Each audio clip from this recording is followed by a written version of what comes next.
আসসালামু আলাইকুম শুধু দর্শক, আমি এখন অবস্থান করছি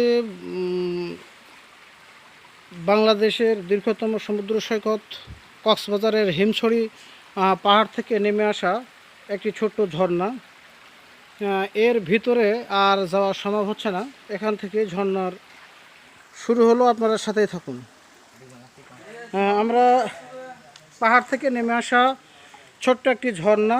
এখানে অনেক পানি দেখা যাচ্ছে, পানিটি নিচের দিকে প্রবাহিত হচ্ছে। তারপরেও দেখা যাচ্ছে এখানে পাহাড় থেকে পানি ধীরে ধীরে গড়িয়ে পড়ছে,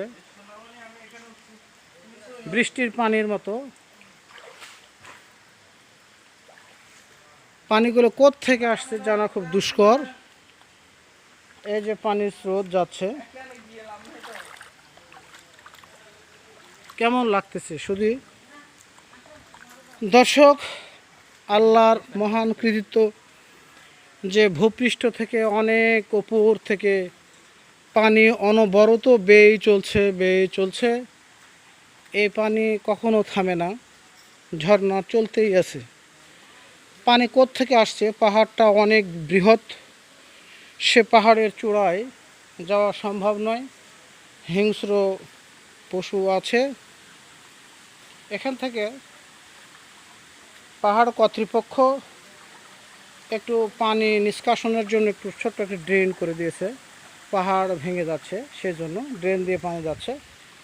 আমরা ড্রেনের নিচে থেকে কিছু চিত্র ধারণ করব। ধন্যবাদ। এখন একটি ছোট্ট একটি সিঁড়ি বন কর্তৃপক্ষ নির্মাণ করেছে এবং সিঁড়ি দিয়েও পানি যাচ্ছে। যে সিঁড়ি দিয়ে নামা খুব দুষ্কর, যে কোনো সময় অ্যাক্সিডেন্ট হতে পারে। আপনারা দেখতেই পাচ্ছেন।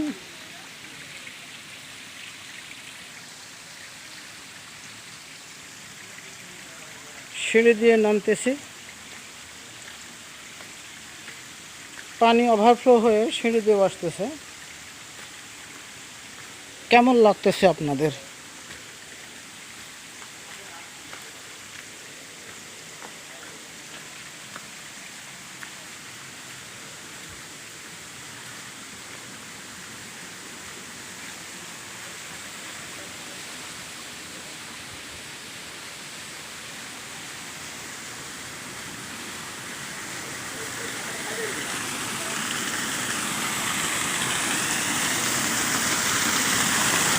পাহাড় থেকে পানি ঝর্ণা দিয়ে গড়িয়ে পড়ছে, তার শব্দ আপনারা শুনতে পাচ্ছেন। কি সুন্দর শব্দ। এবং